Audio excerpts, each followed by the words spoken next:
This video is brought to you by America First Insight. Help support the growing conservative movement by becoming a member today. And if you want to support this channel, you can also use the code REAL when becoming a member. Thank you and enjoy the video. As everybody knows, in the last couple of days, I have been making videos where I looked at all the data points, and it really seems like ever since Charlie Kirk was assassinated last Wednesday, there has been some kind of surge or momentum swing towards the GOP. And we were wondering, is this really sustainable? Is it a fluke? And it still is kind of early. We don't know for sure if this is a long-term surge where it continues for the next 5 years or whatever. But it does seem like, at the bare minimum, yes, there is in fact a Charlie Kirk effect that's not only real, but based on the newest evidence, it might be growing. Which I know sounds crazy, like, really, would Charlie Kirk's death be that big of an impact? Like, yeah, he did run TPUSA, one of the most influential political organizations. I get that, like, yeah, that's a big deal, but is it really that big of a deal? Yeah. It really seems like there is a real Charlie Kirk effect that's growing. Just look at this post from Mark Mitchell, who runs Rasmussen Reports, a very good pollster, and they do a daily tracker. Just 4 days ago, Trump's approval was -3, right? Just -3, okay, which, you know, compared to his prior terms, actually pretty good, but still, compared earlier this year, it's kind of bad, but still, only -3, not the best in the world, but it could be a lot worse. Today, it's +7, and the chart right here really demonstrates that, yeah, this is a surge. Like, look at the line. It's like it's going straight up, and we said this yesterday, but yesterday, President Trump's approval passed Obama's first term, at least the same time frame, all right, in the middle of September in 2009. It's higher than Obama's was at the same point in 2009. Now it's got even higher, not just by 1 point now. It's like a 4 to 5 point gap. Which, imagine saying this just a couple weeks ago, or even a week ago. Yeah, we thought there was going to be some kind of impact here, but just in a couple days, this has swung like 10 points towards President Trump. It's going straight up, which is bucking all trends. And it's Trump's highest mark in a long time. As you can go back to Trump's approval, the last time he was even at 53% was in early June. And that's for a couple days. So yeah, since early June, late May, the highest he was at was 52%. And before that, you have to go all the way back to February to find him at 53%. So that's what's so crazy about this. It is such a big swing, basically overnight. It's like something happened at September 15th that caused this. I don't know if it's people realizing, oh wait, that we're a serious issue here. Like that this was a leftist lunatic that killed Kirk, I should say. Robinson killed him. And people are really beginning to realize this is an issue. Not some tiny problem that we can just ignore. No, we have to deal with this ASAP. And ever since then, it's like a rocket ship. It went straight up, like overnight. Now, will this continue next week? We don't know for sure. But you look at the metrics, it really does seem like, yeah, there might be some kind of resurgence underway for Trump. Same thing for his strongly approve. It's been over a month since he was at 34%. And strongly disapprove? You have to go back to July 21st to find this low. No, in fact, you have to go back to early June to find it at 37%.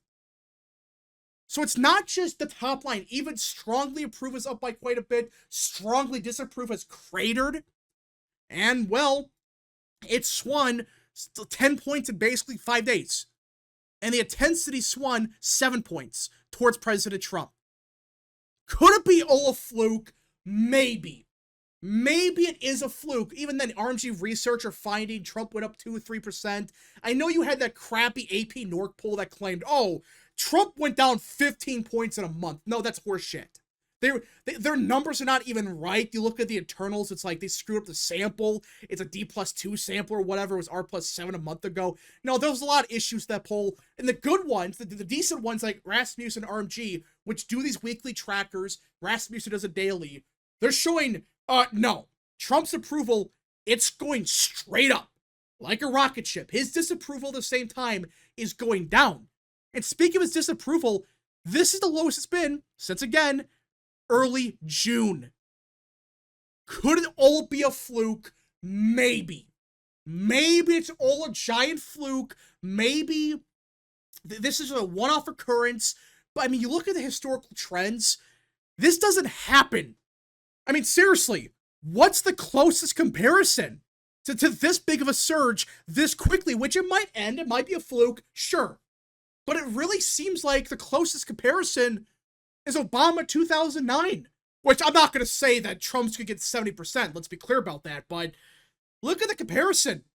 Obama, when he was inaugurated, was very popular. And then in the next couple of weeks after he was inaugurated, he surged. He nearly cracked 70% because people were optimistic, they were hopeful that things were going to finally get better, and then reality hit them. But he was still popular. But the point is, that's like the closest comparison. But that was right when he was inaugurated. This wasn't in the middle of September. Usually at this point, in the months of like June, July, August, September, that's when the president's approval in their first year goes down. Because some of that optimism, some of that hope, it does wear out a little bit. This happens nearly every term. Even in Trump's second term. His worst months were in June, July, August. But the thing is, it gets slightly better sometimes, sure. It doesn't swing this much, this fast. Especially in like a 10-point shift in 3 days. In September. Like, this doesn't happen unless there's something crazy that occurred, which we all know, yeah, that's what happened. Something absolutely crazy occurred yesterday, or last Wednesday. So his approval, it seems like the surge is building. It's just going straight up, which doesn't happen. This is so unusual. This is not in May. This isn't in April or whatever. This isn't March. This is September. When usually the president's approval is a bit lower, especially the first year. But okay, maybe they're all incorrect. Maybe the polling is a fluke. Well, we just got some early voting numbers out of Virginia, which, let's be clear about this, early voting is not everything. Early voting can be incredibly misleading. It's not perfect. No one should make the prediction based off of early voting. It can burn you big time. Now, sometimes it can be helpful to understand how turnout might be looking. And we got early voting out of Virginia. Out of one county in particular, York County, Virginia, which for some context, Trump won this county by roughly 6%. Glenn Youngkin won it by 18%. This is a Democrat trending area in the Hampton Roads. It's becoming more and more Democrat, but it still leans Republican. But it's one of those areas that it is important for a Republican to do good in to win. Because if you don't do good here in the Hampton Roads, you're screwed. You are screwed. You're not going to win. Well, we got early voting out of York County. And it looks like massive turnout. In fact, this might be historical, earth-shattering turnout. In 2021, for the entire first day of early voting in person, which was during COVID, that this should have been the peak of early voting, well, 2020, but this is 2021. You still had a lot of people voting early. There were 291 voters the entire day. In the first 5 hours of early voting today in York County, there were nearly 500. Yeah. You saw nearly a double in turnout increase in York County, which is a Trump-leaning area. It is trending to the left, that is a concern, but it is a county where Republicans usually win it. It is a Republican-leaning area. And for them to win statewide, they have to run it up here. They need high turnout. Because the Republican Party, they are now the party of low-propensity voters. And that means the more people that vote, the more likely it is Republicans win. All right, that's the Republican Party of 2025. Just 10 years ago, it was the opposite. Democrats, they wanted high turnout. They wanted 100% turnout because that means Democrats win. And Republicans begged for 5%. Before Trump, the Republican Party, if turnout was higher than 10%, they would lose. They would get crushed. Now it's the opposite. Democrats are begging for low turnout. They don't want anybody voting whatsoever. Republicans, they want high turnout. They want people to vote no matter what. And the fact that early in-person voting in a Republican area, by the way, not Fairfax or whatever, this is your county. It leans to the right now is breaking turnout records is insane. I really believe there is a Charlie Kirk effect. Trump's approval is surging. A lot of people are beginning to realize we have a huge problem here. You may have issues with Trump, but he's far better than the alternative. These people, like a third of the country, is batshit crazy. And a lot of Republicans are motivated, a lot of Trump supporters, and even those that might not like Trump, they're motivated to vote now. They're saying, oh, hell no. These people are not condemning it. They're not saying anything bad about the shooter. It's like, really? And they're trying to blame Trump for it. It's like, no. These people are batshit crazy.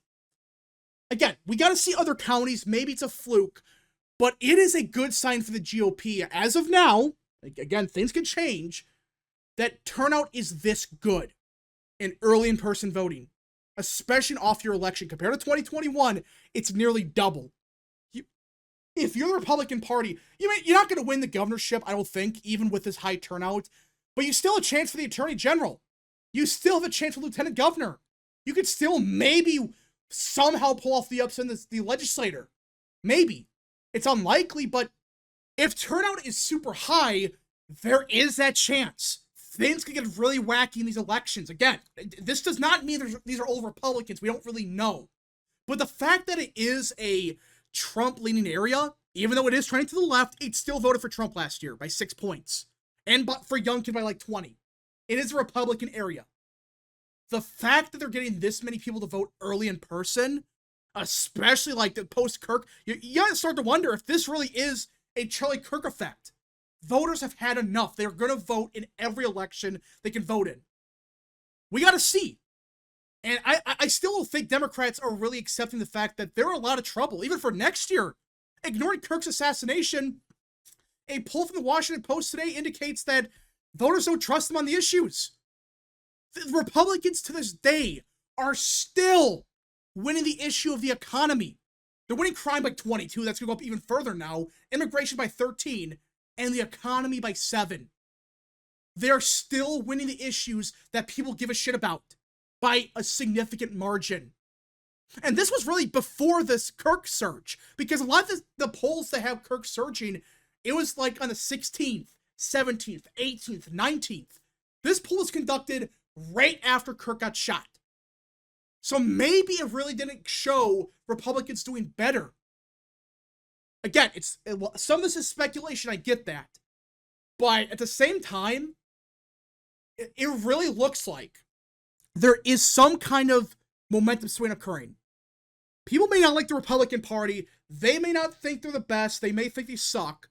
But they are right now much better than Democrats. They're not batshit crazy. That's the one thing Republicans have going for them now. The Democrat Party have no clue what they're trying to accomplish now. It's insane. You're still losing every single issue? Even though Trump's approval was below water? Really? Even with the state of the economy, people still think, you know what, we trust Republicans more.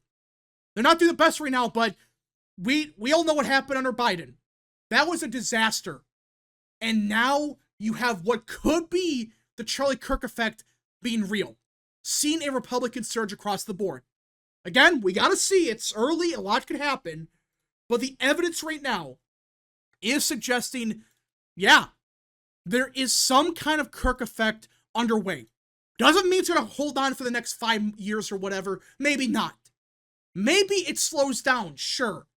But as of now, there's a lot of people getting involved. Again, the TPUSA metric, there's like 62,000 new chapters for TPUSA. Millions of people getting involved now. They're donating. They're raising a bunch of money. This really seems like this effect is actually growing. More and more people, they're joining the movement. Because they're realizing their side is batshit insane. These people are insane. We cannot support them.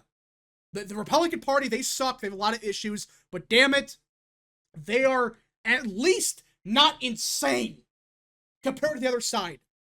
Anyways, folks, thank you so much for watching. If you guys did enjoy, smash the like button down below, subscribe, share with your friends, and of course, join the channel today.